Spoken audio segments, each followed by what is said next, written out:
Interesting about Jimmy Carter passing away.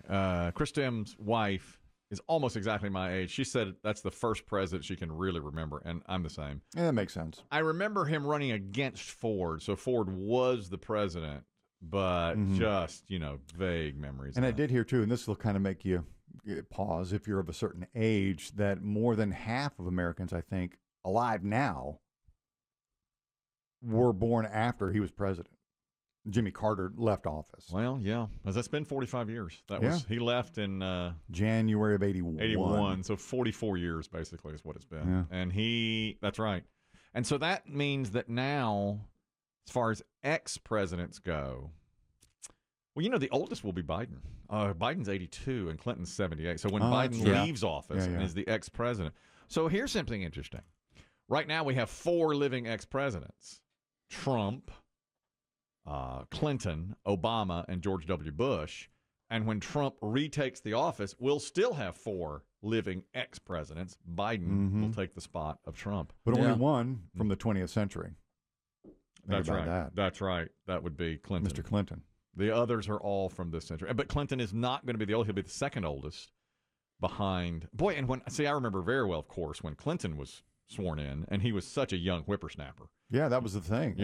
He stood out because he was, quote unquote, the young candidate. He's like 44 or something, 43 when he became, in that range when he became president. The others, by the way, that passed while we were on vacation, Rickey Henderson, the Major League Baseball Hall of Famer. That was sad. He was young, in his 60s. That was awful. Fun to watch, man. Good Great. Lord.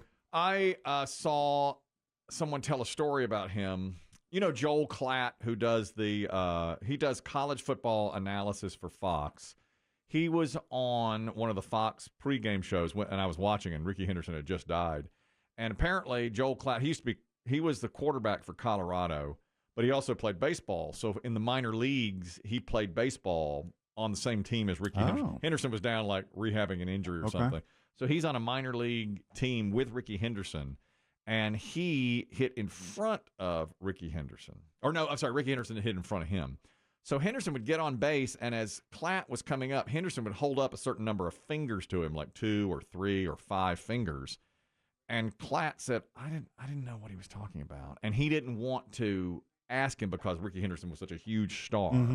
So Joel Klatt never said anything to him. And several at-bats, like 10 or 15 at-bats went by, and every time he'd look down at first base, and Henderson would call to him and hold up 1 finger or 2, and Klatt would nod to him, just like something I would do, yep, got it. So later, Henderson came to him and said, hey, man, why aren't you doing what I'm telling you to do? And Klatt's like, I don't know what I was.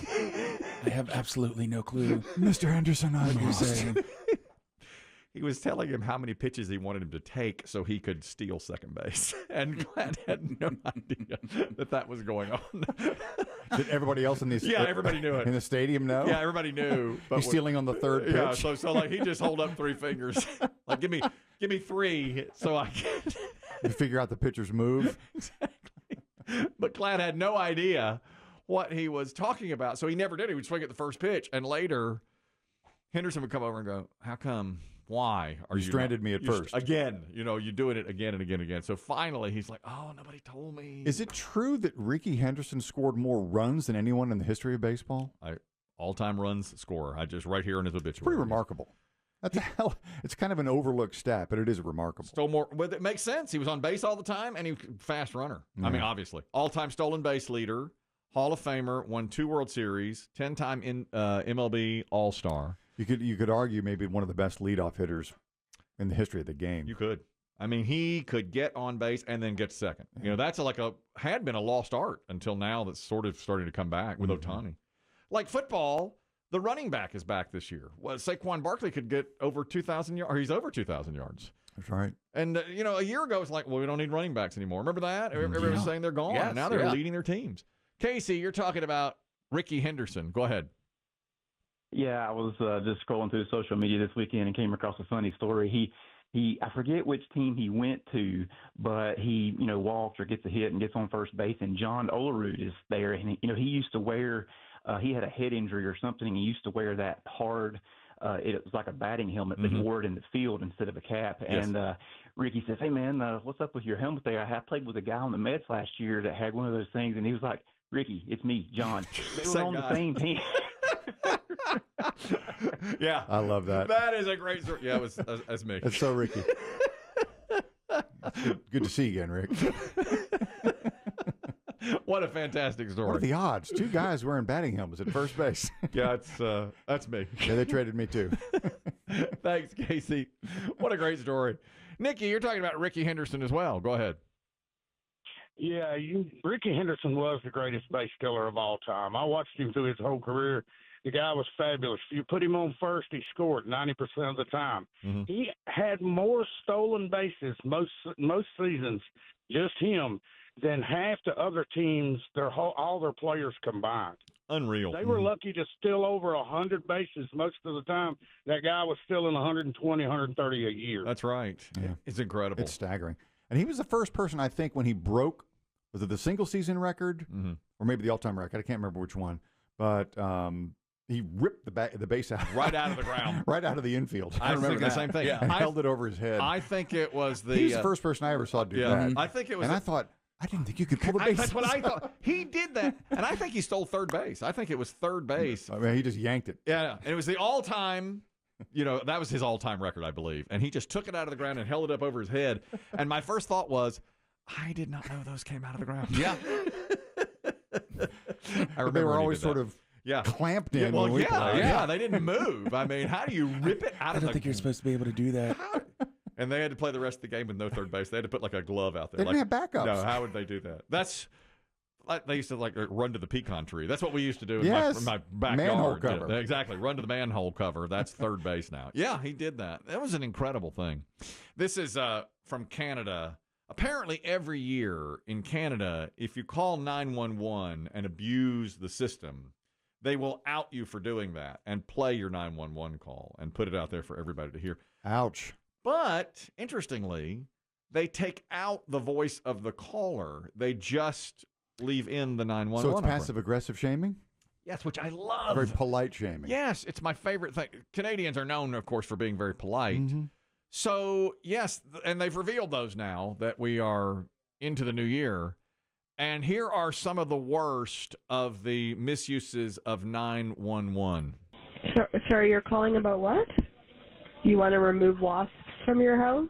Okay, so this is 911, so you need to call like animal control or like a pest remover. Sir, are you asking me for a phone number for pest control? You need to leave this line open for emergencies, okay? So you can fill in what he was saying on there. Yeah, I got wasps over here. Oh, you want what? You can't. I'm sorry, you can't call 911. And then he says, "Can you give me the Well, number?" who's a good one? Yeah. I can't. This is for emergencies. We're not going to do this. So that's from Canada. Their 911 system. Another. You need your phone from the Uber driver. Okay, that's not a 911 issue though, sir. That's not a 911 issue though, I'm afraid. You left your phone in the Uber. That sounds like a drunk person. Right. Oh, yeah. But don't you love how polite the Canadians? Yes. Oh, 911 are? absolutely. That's not. I'm sorry. It's not a 911 issue. You're trying to look for a 24-hour Shoppers Drug Mart pharmacy? Because we do need to keep this line open for life and death emergencies. Yeah, he's looking for a 24-hour pharmacy. That's a legal store, right? Drug Mart sounds like. Yeah, Drug Mart. So he's looking for that, probably to get a prescription filled or something, Yeah. or he needs something in the middle of the night. And she's like, "Yeah, that's not No, not police worthy. 911." I guess I don't know that American operators would be as polite. I don't No. imagine they would be. No. Here's another one you hear from time to time. Sir, this is an inappropriate call for 911. McDonald's not opening their door is not a police issue. This is an inappropriate call for 911. That's right. I don't care. She sounds more edgy. She is. Yeah. I think that guy might have been drunk too. But I wish you could hear them. You know, they Yeah. don't. So they'll shame you, but they won't go all the way in shaming you. Now, in America, I mean, we might go ahead and put them out on the internet. We've had people call 911 like because McDonald's wouldn't give them orange juice. Sure. Stuff There's like a mistake in the order. Yep. But didn't the guy? I know he made a big deal over Burger King not having a knife. He needed to cut his Whopper in half, and they didn't have a knife to give him. I don't think he called 911. He was like trying to. I don't remember. It was like a lawsuit over that. Like, but Burger King said we don't. There are no knives. We don't have knives, man. It's BK. Was it you that pointed out to me recently that I love nothing but cake?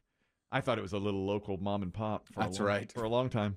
And you said, they don't have an oven in there. That all.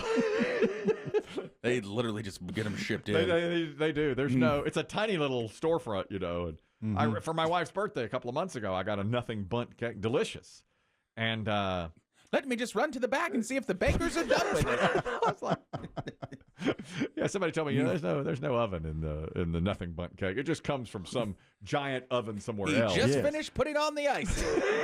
You're in luck, sir. Exactly. Another 911 gone wrong in Canada. So you took a shirt to the cleaners. Your shirt was damaged while they were cleaning it. This sounds like an issue you're going to need to resolve with the business. The police can't help you with that. Someone staining your shirt is not enough for police to get involved. Cleaner stained her shirt. So that is not. But it's Banana Republic. I know. Another thing is, I don't know if they're men or women that are calling. I was thinking men. I don't know. The 911 call, we've played it many times, from the woman who was in her hot car in Florida, who was locked in. Yeah. She said, I'm locked in my car, and the lady on the other... Can't get out. Yeah, the lady said, well, can you just flip up the lock? Just try unlocking the door. Finally, she did. She's like, oh, okay. That's it. Because she was overheated. She said, I'm overheated. Here's one more from Canada. Maybe my favorite. It'll be revealed at the end what has happened to this person. So you have called 911. This is not a call that we can take on emergency. Has there been any physical violence or anything other than the spraying of cologne? That could be at a mall. That's right. Remember, they used to do that when you walk into the store. I think somebody sprayed cologne at them. Do they not do that anymore? They don't spray cologne? I haven't been to the mall in a while. I didn't see any this past season at any of the malls. I don't. They might do it at some of the kiosks. You know who's more aggressive now? The kiosk boys. Yeah, they're way more aggressive than the fragrance ladies. Massage? No. Massage? No massage. They would run toward my wife and like squirt lotion on her hand and said, you need this, lady, and we can get this for you. She's like, nope. Oh, really? So we would actually we were at a mall 3-4 weeks ago. Maybe it was like the Thanksgiving weekend. And she would not go down that particular corridor because that's where the aggressive lotion boys were. Really? Lotion boy. It's a good fallback position, I think. Well, it's an entry-level job. Sometimes I think when this inevitably ends, what can I fall back? What's next? Lotion boy. Yeah. You just start spraying lotion. I had a lot of those thoughts. What's next? What's next? Yeah. Right here in this envelope. I've got... Somebody knows. Somebody knows. The problem is he's not telling. Nope. I'm like, I have no skills. Right, exactly. Exactly. So many times I've thought that. Yeah. Lotion boy. Yeah, maybe I could be aggressive lotion guy. Yeah, why not? You could do that. Barry will let you know by the end of the year. There's something in this envelope that Barry from HR has put in here. We're not allowed to open it for 1 year. It's an NDA. Just sign right here. Yeah. What? We'll see what it is, but not for about 11 and a half months.